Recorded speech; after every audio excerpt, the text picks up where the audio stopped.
দেশে এত বড় একটা আন্দোলন হচ্ছে, অথচ সেখানে দেখা যাচ্ছে না জুলাইয়ের অন্যতম মাস্টারমাইন্ড সাদিক কায়েমকে। অনেকের মনে প্রশ্ন, সিবগাতুল্লাহ সিকবা, এস এম ফরহাদ, মহিউদ্দিন মহিরা যমুনা আর শাহবাগে থাকলেও কেন অনুপস্থিত সাদিক কায়েম? কারো উপর অভিমান করে, নাকি অন্য কোনো কারণে মাঠে নেই তিনি, নাকি আওয়ামী লীগ নিষিদ্ধ চান না সাদিক কায়েম? দুদিনের এমন প্রচার অপপ্রচারের মধ্যেই জানা গেল আসল ঘটনা। খোঁজ মিলল সাদিক কায়েমের। জানা গেল আন্তর্জাতিক একটি সেমিনারে অংশ নিতে তুরস্ক গেছেন তিনি। গেল 7ই মে হযরত শাহজালাল আন্তর্জাতিক বিমানবন্দর থেকে তুর্কি এয়ারলাইন্সের একটি বিমানে রওনা দেন সাদিক কায়েম। তার সাথে সফরসঙ্গী হয়েছেন শফিউল্লাহ শাহিন ও নুরুল্লাহ নামের আরও দুজন। এই খবর জানিয়েছেন সাদিক কায়েমের ঘনিষ্ঠ তারেকুজ্জামান। জানা গেছে তুরস্কের ইস্তাম্বুলে বিশ্বের বিভিন্ন দেশের তরুণ নেতাদের নিয়ে একটি বিশেষ সম্মেলনের আয়োজন করা হয়েছে, যেখানে অংশ নেবেন প্রতিটি মুসলিম দেশের জনপ্রিয় ছাত্র নেতারা। আর এখানেই আমন্ত্রণ পেয়েছেন ছাত্র শিবিরের কেন্দ্রীয় কমিটির প্রচার ও প্রকাশনা সম্পাদক সাদিক কায়েম। সেই অনুষ্ঠানে উপস্থিত থাকতে পারেন তুরস্কের প্রেসিডেন্ট রেসেপ তাইয়েপ এরদোয়ান সহ দেশটির মন্ত্রী, বিভিন্ন বিশ্ববিদ্যালয়ের ভাইস চ্যান্সেলর ও পৃথিবী সেরা বিজনেস লিডাররা।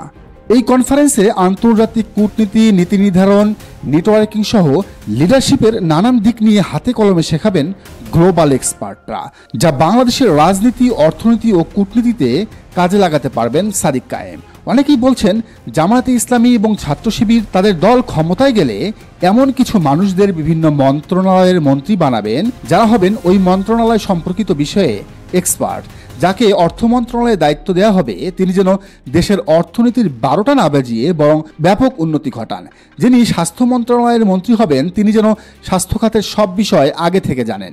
এভাবে কৃষি, মৎস্য, প্রাণী সম্পদ, জনপ্রশাসন সব জায়গাতেই থাকবেন সবচেয়ে যোগ্য ও দক্ষ লোকেরা।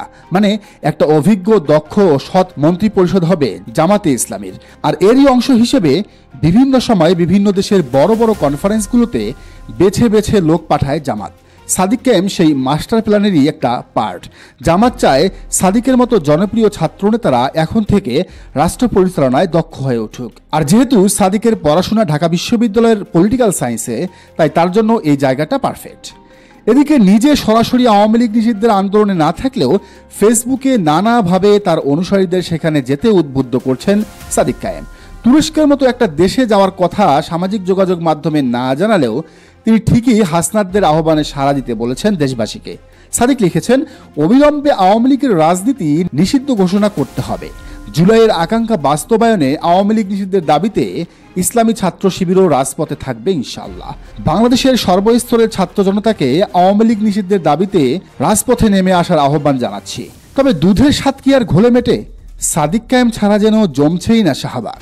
তাই তার অনুসারীদের আকুতি, দ্রুত দেশে ফিরে তাদের সারথি হন সাদিক কায়েম।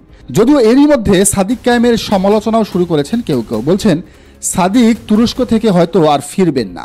আওয়ামী লীগ ফিরলে তার পরিণতি কি হবে সেই ভয়ে তুরস্ক থেকে ইউরোপের কোথাও পাড়ি জমাবেন। তবে সাদিক কায়েমের ঘনিষ্ঠরা বলছেন 10 দিনের সফর শেষে নিশ্চিতভাবে দেশে ফিরবেন সাদিক কায়েম। এখানে ভয় ডরের কোনো বিষয় নেই। দর্শক, আপনিও কি তাই মনে করেন? জানান কমেন্টের ঘরে। আর রাজনীতি ও রাজনীতিবিদদের নিয়ে তথ্যমূলক ও অনুসন্ধানমূলক নিউজ পেতে চ্যানেলটি সাবস্ক্রাইব করে বেল আইকনটি বাজিয়ে দিন।